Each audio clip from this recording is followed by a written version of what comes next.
Gen Alpha is literally destroying teachers, but teachers aren't quitting because they hate the kids necessarily. They're quitting because they've been handed an impossible job.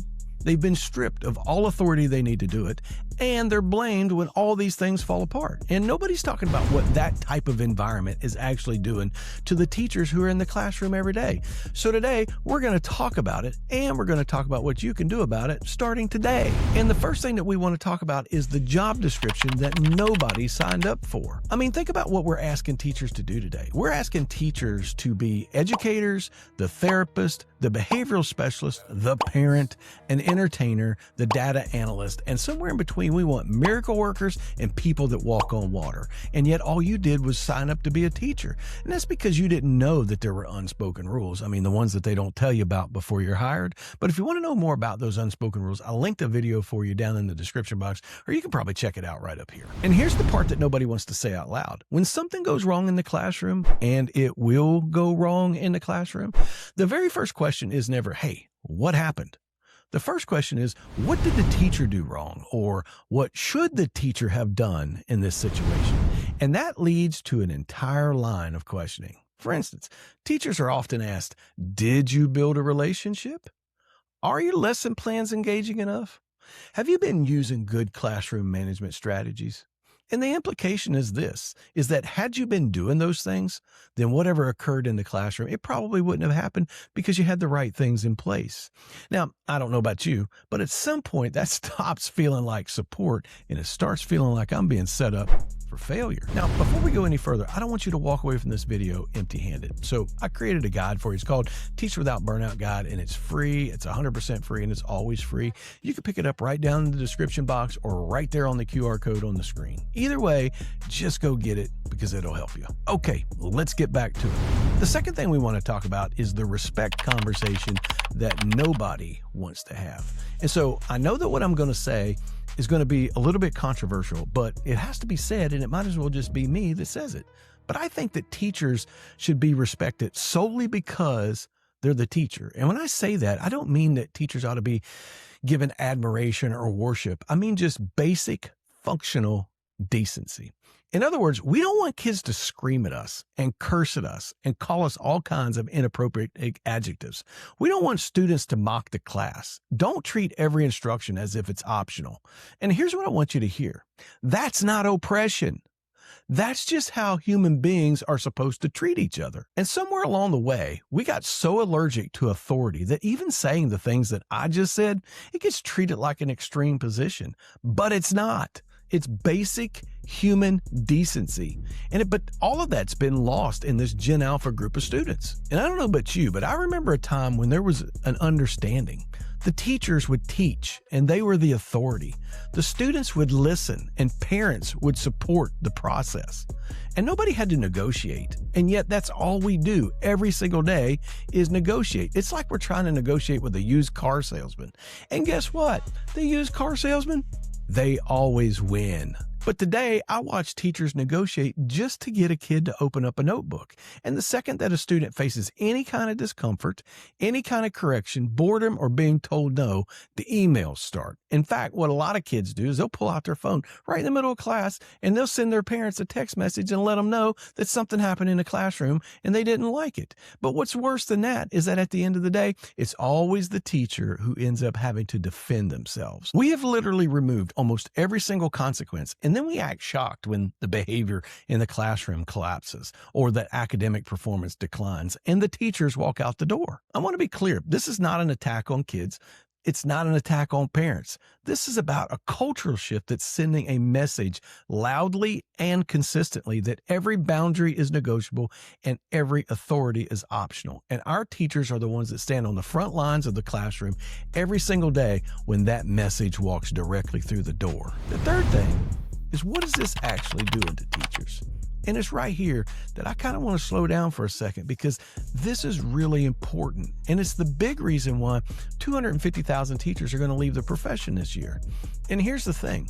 What's happening, teachers leaving, it's not just about frustration. It's not just about burnout. It's actually about a slow and systemic breakdown of the human psyche in 4 different ways.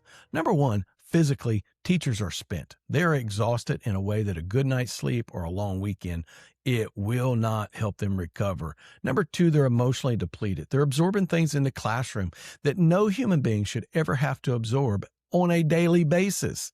Maybe from time to time, but not every day. Spiritually, we're depleted. And when you're that depleted, your faith, your sense of purpose, your calling, all of it starts to fade and become distant. The mental health of teachers is declining. A recent study said that 88% of teachers report that their mental health has been negatively affected because of teaching, because teachers are carrying a cognitive load that would break most people. And then they go home and they're supposed to just turn it off. Can somebody tell me how to do that? How do you just turn it off? Because I haven't figured that out. If you know how to do that, would you just drop that down in the comments so that we all know? Now, it doesn't take a genius to figure out that this is not sustainable. Your body knows it. Your family knows it. And deep down inside, you know it too. And the truth is I know this personally as well. Because 4 years ago, I woke up and my face was paralyzed. I thought I had a stroke. My wife thought I had a stroke. The kids at school thought I had a stroke. Thank the Lord it wasn't a stroke. But my doctor told me that it was the result of chronic stress. And he looked at me and he told me, he said, John, if you don't do something about your stress, then your stress is going to do something about you. And he didn't mean that I needed to take a weekend off or I needed more mental health healthcare days. He meant that I needed to take actionable steps because I was already on the path to a catastrophic health crisis. And I didn't even see it coming because I'm like you. I was too busy just trying to survive the day and be a good teacher. Now, if any of that sounds familiar, and if you're sitting there thinking to yourself, man, that sounds like me, that sounds like what I'm going through, I want you to know that there's a next step available to you. And I want to invite you to a one-on-one discovery call with me. You can grab it down the link or you can get it there at the QR code on the screen. Either way, I want you to get it. That way we can figure out what's actually going on and get you on the path to renewal. All right, I want to share with you 3 things that you can start doing today that will all but work a miracle in your life. And I call it the ABCs of taking back power over your life. And these are 3 things that are completely within your control. They're not dependent upon the admin. They're not dependent upon the behavior and the action of the parents. They're not dependent upon the students or the type of students that you have. These are yours, and you can set your own destiny with 3 simple steps. A is for awareness. You have to recognize what's happening to you before you can do anything about it. And here's the thing that's happening to most teachers is when we are in the type of environment that we're in long enough, we stop caring. We become jaded. We become cynical. And the dangerous part is that it happens so gradually that most teachers don't even realize it's happening. That is exactly what happened to me. I became the most toxic employee on the entire campus, the one that nobody wants to be around. But here's the thing, that jadedness and cynicism, that's not a character flaw. It's a survival response. And the moment that you recognize it for what it is, that is the moment that you can actually do something about it. And B is for boundaries. You have to decide in advance what you will and won't absorb internally and externally and hold the line. At Teacher Talk, we're a faith-based organization. Our core verse is Proverbs 4, verse number 23. Above all else, guard your heart, for everything you do flows from it. And when I say the heart, I don't mean the muscle. I mean the command center of your life where all the intangibles are that make you the person that you are. And when you fail to have non-negotiable boundaries, the command center of your life is infiltrated and life gets completely out of whack. You probably know what I'm talking about. Now, I can't tell you what your boundaries need to be or what they should look like because that's going to be different for everybody. For some of you, it might be that you're not going to work beyond your contract hours. For others, it might be that you're not going to take on extra duties. For some of you, maybe even most of you, it's going to be that you need to decide how you will and will not allow yourself to be treated. And when you set these boundaries, you need to be prepared because they're going to be challenged and you have to hold the standard both professionally and consistently. That's the key. And C is for control. You have to get clear on what is actually your responsibility to carry and lay down what isn't. Proverbs 25 and 28 says, like a city whose walls are broken through is a person who lacks self-control. And I know that that sounds strange to have a wall around the city, but a city without a wall in ancient times was a city that was vulnerable. And when you do not differentiate between what is yours and what belongs to the system, then you're like a city with broken walls. Then all the things that shouldn't get into our life, they walk right through the door and they bog us down. And I want you to understand that doesn't mean that you're weak. It means that you're exposed, that you're vulnerable to everything coming at you from the outside. And that's exactly what's happening to teachers right now. They're vulnerable. So here's what I want you to do.